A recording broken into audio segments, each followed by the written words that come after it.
Well, friends, the language police are at it again. The Alphabet Soup Club has put a kibosh on comedy and taken a hit list out on any person, any black person, who dares commit wrongthink. Now, for those of you living under a rock, allow me to tell you the tale. So, Kevin Hart was announced as the host of the Oscars for all of about a day, until the Professional Victims Club dug up tweets from literally a decade ago. How old were these tweets, you ask? Yeah, that's literally an iPod Nano in the picture. Remember iPod Nano?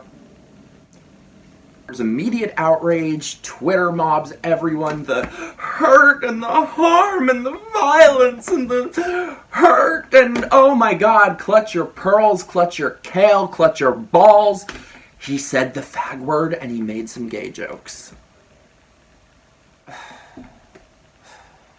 Now, let me just say for the record, I am gay as a schoolgirl, and I'm not offended by gay jokes.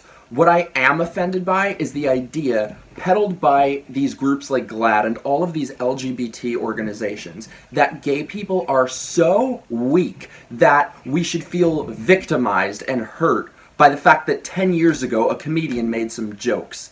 Wow, he said the fag word a decade ago? I said it today. Come at me. Guess I'm never gonna host the Oscars. Boo the hell who. Most of his tweets were very benign, run-of-the-mill of stuff you would hear a decade ago. And one of his bits that they're flipping out about was a thing in his stand-up where he did a whole bit about how he wouldn't want his son to be gay and he would freak out. Now, that doesn't sound good on paper, and personally it's not my cup of tea, but if you were listening to what he was actually saying, he was mocking himself. He was making fun of his own insecurity. He was the butt of that joke. But as we know, context doesn't matter, nuance doesn't matter, and obviously that's something that requires a second of thought, and outrage does not. A lot of these jokes aren't my personal taste, aren't my cup of tea, but I don't feel the need to enforce my taste upon everyone else. If you don't like what somebody on TV has to say, change the channel. That is why Jesus invented remotes. So anyway, Kevin Hart was told by the Academy that he either has to apologize or basically be fired. And I really respected that he stood his ground. He said, no, I've apologized for this before. We've talked about this a million times. Done. Not happening. Then, of course, a day later, he's not hosting the Oscars anymore. He either resigned or was fired, read between the lines. What I don't understand is why he apologized anyway. You do not apologize to these people. When has it ever happened in the last few years that there was some mass outrage about something and somebody apologized and the mob said, oh, actually, you know what, that's a really reasonable point, that's understandable, makes sense, we'll move on now, have a good life? Who? I want names. What I don't understand is why, after losing this job, he apologized anyway. He had to come out with a whole statement apologizing for the hurt and the harm and the violence that he caused to the LGBTXYZLMNOP semicolon ampersand square root sign Batman symbol. Wait, did I? Batman? God, I'm so sorry. I meant to say, what I meant is bat individual of unspecified non-binary gender presentation symbol. Fuck. Who is hurt? Who has been harmed? Can you show me one person who has ever had so much as a bruised knee or a bloodied nose from a dirty joke? Who is being harmed here? Who is so victimized by words? Their goal isn't to have mutual understanding. Their goal is to have your head on a platter, destroy your career, and make an example out of you for everyone else to know to never question their intellectual authority ever again. Seriously, never apologize. No. Now here's the thing that's really interesting. I'm old enough to remember a week ago. Now if you think back to last week, Kevin Hart was on the receiving end of an outrage mob then, because he had a Cowboys and Indians themed birthday party for his 1-year-old son. That was cultural appropriation. Last week he was a racist cultural appropriator. This week he's a homophobe. It never ends. And now all of these media outlets like the Washington Post and other sites are asking if it's enough. Is it enough that he lose this one job? No, it's never enough. So now let's ban all his movies, take away his endorsements, ban his stand-up, deplatform him until the wrong thinker is totally unpersoned. And then GLAAD. So GLAAD came out with a statement saying that they are meeting with the Academy about how to make the show more inclusive to the gays. Really? Great. So now we're gonna have to endure a 20-minute medley of watching the goddamn gay men's choir singing Somewhere Over the Fucking Rainbow. Oh, and they're gonna cry, and they're gonna be indignant, and they're gonna pat themselves on the back. Ugh. Also, more inclusive to the gays? What, the Oscars weren't gay enough already? While we're on the subject, I find it fascinating, the values of the Oscars, that they will give an award and give a standing ovation to a person who drugged and anally raped a 13-year-old girl. He gets a standing ovation. But as long as you didn't say any dirty words a decade ago. But if this isn't enough outrage to keep you satisfied, this just brings us to number 2 in our hit list of the LGBT alphabet soup wrong thinker of the week. In our post-Kevin Hart world, of course. So, Kyler Murray. Kyler Murray is a football player.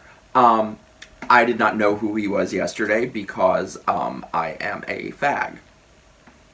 Oh my god, I'm never gonna host the Oscars. So Kyler Murray is a very accomplished football player, and he just won the Heisman Trophy, which, by the way, is an accomplishment that less than 80 people have ever won. And I know that because my dad told me. So what did he do wrong? Well, when he was 15 years old, he said the fag word.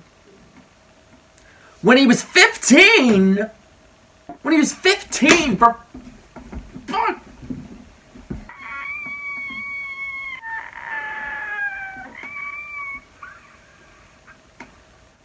When he was 15. Tisk, tisk, fucking tisk. So naturally, he apologized. He groveled and kissed the LGBT GLAAD ring for the pain and the harm and the hurt. Because it never ends. Now, I'll be honest, and you know, this probably isn't something that's going to make me look good, but when I was a teenager, I said very insensitive things. I would throw around the N-word and stuff, and obviously, you know, that's something that I'm embarrassed by now as an adult and wouldn't do today, but it wasn't because I meant anything racist by it. It was because I was 13 and was a stupid kid trying to be funny and be shocking, and that's what life experience is for, to grow and learn and know and do better. But I mean, should we all just be judged for what we did as teenagers? These people don't believe in growth or humanity or nuance or anything being complicated or a gray area. They see the world as black and white, literally, the good people and the bad people, and they think they are the good people, so everyone else is just the evil bad people, the homophobes and racists and Nazis and Trump supporters. Which brings us to the next person on our hit list. D.L. Hughley was one of the only people to speak out on Kevin Hart's behalf, as was Nick Cannon, lots of respect to him. And on a side note, I think it's very telling that we haven't seen very many comedians, and especially black comedians, speaking out on Kevin Hart's behalf. And we all know why that is, because they know the names they'll be called. They know that they'll be called homophobes. So D.L. Hughley got into a Twitter spat with some actress from the show Pose, which I have never seen, and I've never met anyone who's seen it, but I hear it's a very, very important show. Her tweet: "The psychological impact of a joke is detrimental not only to the mental health of the individual who is the comedic subject, but also their physical safety." Jesus, lady. Take a fucking Valium. So anyway, he called her a pussy, and now it's a meltdown and everyone's going after him, so we hate him too. He's another bad person. Next person on the Alphabet Soup hit list. This one's a curveball. You ready for it? Sandra Bland. Because even the dead cannot rest in peace from the Gestapo. You see, this week there is an HBO documentary coming out about Sandra Bland, and of course now we have to dig up that when she was alive, many years ago, she said things that weren't very flattering to gay people. So now we have to boycott her documentary. As we know, nuance does not matter, context doesn't matter, people cannot have any sort of duality, so boycott that. And thank fucking God there's only one left, because I can't take any more of this. We have a comedian named Nimesh Patel. Oh, they're gonna say this is racist. He is an Indian American writer, comedian who used to work for SNL and was invited to speak at Columbia for an Asian American festival gathering comedy thing, whatever. So in the midst of his set, he dared to tell this very cutting-edge joke. Being gay cannot be a choice because no one looks in the mirror and thinks, this black thing is too easy, let me just add another thing to it. Waka waka! Nimesh, I thought I knew you. And for this unspeakable act, he was booted off the stage and invited to leave. It is literally a social justice joke. Should he have said, it's easy being gay and black? Then they'd have been pissed at him for that too. Even if you comply with their ideology, they are still offended and will still silence you and still come after you. There is no appeasing these people. Also, what the fuck kind of joke is that? Like, is this what comedy is today? Like, it's just like a statement. It's a sermon. It's, where are the lols? Like, come on. Get a dick joke or something? I mean, genitalia of unspecified gender presentation. Fuck. And wasn't this supposed to be an event for Asian American artists? But I guess, sorry Nimesh, you're apparently not the right type of Asian American. You need to conform a little bit more. In the response to this, they said, blah, blah, blah, it makes them unsafe, and that comedy, safety, something, we're all very unsafe, you know, I'm paraphrasing. Jokes are violence, and that is everything you need to know about the ideology of the regressive left. Free speech is violence, and violence is free speech. What I think is the worst part of this is they are creating such a negative image of gay people, of LGBT people, and I think of most minorities. Today, the gay community has an image that is one of censorship, one of language policing, one of frailty and hurt feelings, one of constantly being offended, and one of skin that is so thin you could see a fucking glass dildo through it. There have been multiple articles and studies coming out showing that people are becoming less accepting of gay people. I can't imagine why. I can't imagine what could be giving them that impression. And this is exactly what I've been predicting for a while, because it is the only possible outcome of these oppression Olympics games. If the modern LGBT establishment is so off-putting to me, how do you think the average person in Middle America feels? And another thing I think is very interesting is if you notice, every person who has been on the receiving end of all of this outrage this week and being called homophobic are all black men. It seems like they are starting to become the low man on the totem pole in the intersectional progressive stack oppression Olympics. First it was straight white males, then it was white women, then it was white cis gay males, and now it seems to be straight black men that they're coming after. Because they're straight and they're men. And that's exactly the thing about the progressive stack, is that there will always be somebody lower on the totem pole. There will always be a person to point your finger at and say, you are privileged, you are my oppressor. Ban everything. We all need to get on the same page and say enough is enough. Enough with the outrage, enough with the mob mentality, enough with the censorship, enough with the attacks on free speech. Because this ball is rolling down the hill and it is only going to get worse and worse and worse. Progressively worse, if you will. So, enjoy the Oscars, hosted by, you know, Florence Henderson. She's dead, you know.